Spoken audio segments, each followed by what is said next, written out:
वही जगह है जहाँ मैंने जिंदगी के बहुत तकलीफ वक्त गुजारा। अकेले ही रोया करती थी। तो ये है वो घर जिसके दरवाजे से मुझे लुटा दिया गया था, जहाँ मेरी माँ को पनाह नहीं मिली, वहाँ मेरा बाप हम दोनों को ले आया। जहाँ मुझे छोड़कर गए थे वहाँ से ऐसे निकाला होगा, ये तो मैंने कभी सोचा ही नहीं था। जालिम ज़माना हर एक निकला है अपना बेगाना।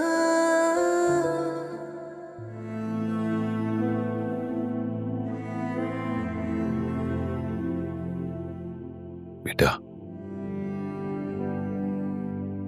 बेटा एक बार मुझे बाबा कहकर पुकार दो।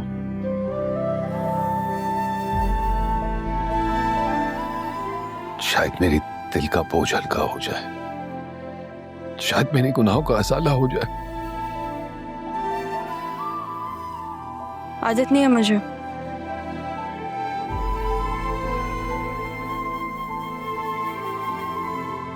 फॉर्म्स होते हैं ना जिन पे गार्डियन लिखा हुआ होता है,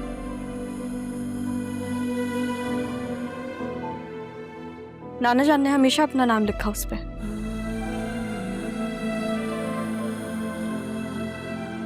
मैंने कभी नहीं पूछा क्यों, क्योंकि बाप का होना या ना होना इस चीज का एहसास था ही नहीं मुझे। मेरे इर्द गिर्द तो हमेशा मामू और नाना जान ही थे। बेटा, मैंने ये सब कुछ किया क्योंकि मुझे लगा कि मैं मजबूर था।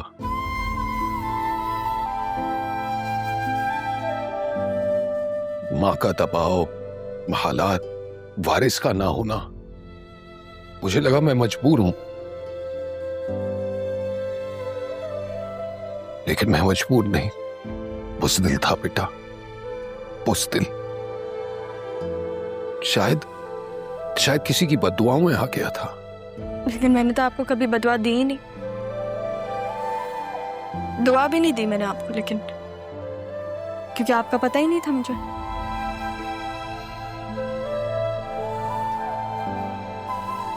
जब मामू को देखती थी ना बतूल के साथ, तो एक इमेज बन गई थी दिमाग में कि शायद हर बाप ऐसा ही होता है।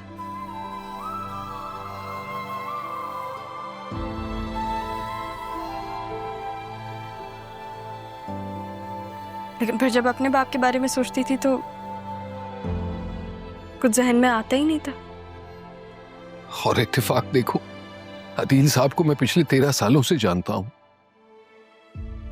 मैं तो कभी तसव्वुर भी नहीं कर सकता था कि मेरा उस शख्स के साथ कोई ऐसा रिश्ता निकलेगा। नाना जान की डेथ के बाद मैंने अम्मी से पूछा आपका।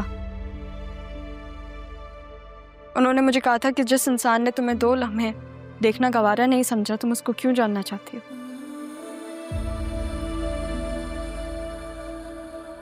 आपको पता है क्या महसूस हुआ मुझे उस वक्त? कुछ नहीं।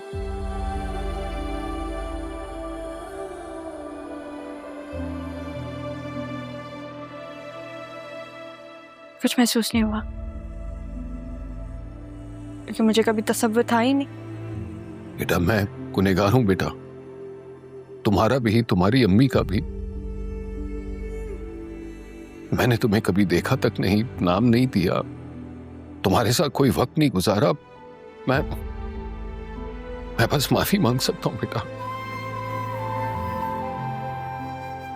मैं इस उम्मीद से कि मेरे नाम को, अपने बाप के नाम को एहसास दे दो। मैंने आपको बता दिया ना कि मुझे आपकी किसी चीज का एहसास नहीं है, सिवाय उसके कि जब मेरे सारे अपनों ने मेरा साथ छोड़ा तो भले अपनी गलतियों के कफारे के लिए आपने मुझे अपना नाम दिया। और जहाँ तक माफी की बात है तो वो आप अम्मी से मांग लें, अगर वो आपको माफ कर देंगी तो समझेंगे मैंने भी आपको माफ कर दिया। बेटा, यही मेरे लिए काफी है कि तुमने मेरी बात सुनी, समझी। अब तारा चाहे मुझे कोई भी सजा दे देना, मैं उफ तक नहीं करूंगा। लेकिन बेटा, बस मुझसे राब्ता ना छोड़ना। मेरी इस थोड़ी सी जिंदगी में मुझे दूर मत करना बेटा, और खुद भी मत जाना। पूछूं खुदा से मैं हो के रूबरू, बेबसी है क्यों, बेरुखी है क्यों, दुख ही जो देने थे फिर खुशी है क्यों। खालदा, जी बीबी जी। अभी तक तुम इसी कमरे में घुसी हुई हो? भाई अभी तो पापा का कमरा साफ करना है, मेरे रूम से अदील का सारा सामान वहां पे शिफ्ट करना है, जल्दी करो। वो सब तो बीबी जी मैंने आपके आने से पहले ही कर दिया, बस ये बेडशीटें बिछाने में रह गई हैं। अच्छा, बस राहा और सितारा, इन दोनों की कोई भी चीज हो ना तो उसे उठा के मेरे पूछे बगैर ही फेंक दो। मैं इन लोगों की याद में नहीं जाना चाहती। आप बेफिक्र रहें, ऐसा ही होगा। अच्छा ये लो, तुम्हारे लिए ना कुछ ऐसे। ये किस लिए जी? भाई तुम्हारे अदील साहब के दोनों ऑपरेशंस अल्लाह का शुक्र है ठीक हो गए, उसी खुशी में। ठीक है, ये इतनी बदल जाएंगी मैंने तो सोचा भी नहीं था कभी। बेचारी राहा बीबी।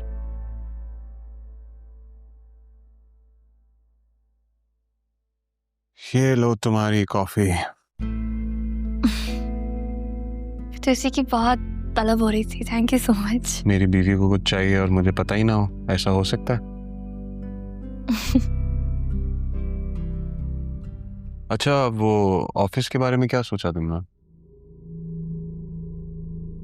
मैंने क्या सोचना है, तय हुआ था ना कि ऑफिस तो अंकल ही डील करेंगे। बतूल, इतने मामलात होते हैं, सारी चीजें देखनी होती हैं। उसके लिए आपके पास लीगल पावर ऑफ अटर्नी का होना बहुत जरूरी है, वरना आप कोई डिसीजन नहीं ले सकता। अब तुम चाचू के बाद अकेली वारिस हो बिजनेस की, सारी चीजों की, ऐसा ही है ना? तो तुम नहीं देखना आगे। लेकिन ज़हीरन, आप तो जानते हैं कि मुझे ऑफिस में या बिजनेस में ज़ीरो इंटरेस्ट है। मैं कुछ नहीं जानना चाहती। इनफैक्ट मैं तो आपसे कहूँगी कि अंकल के साथ साथ आप भी ऑफिस पे ध्यान दे दिया करें। मैं तो दे दूं ध्यान, लेकिन लीगल पावर ऑफ अटर्नी अगर तुम मेरे नाम कर दो, अगर तुम्हें मुझ पे एतबार है तो। आप पर ही तो एतबार है, किसी और पे यकीन नहीं कर सकती मैं। पर तुम्हारा एतबार मेरे लिए दुनिया की सबसे बड़ी ताकत है।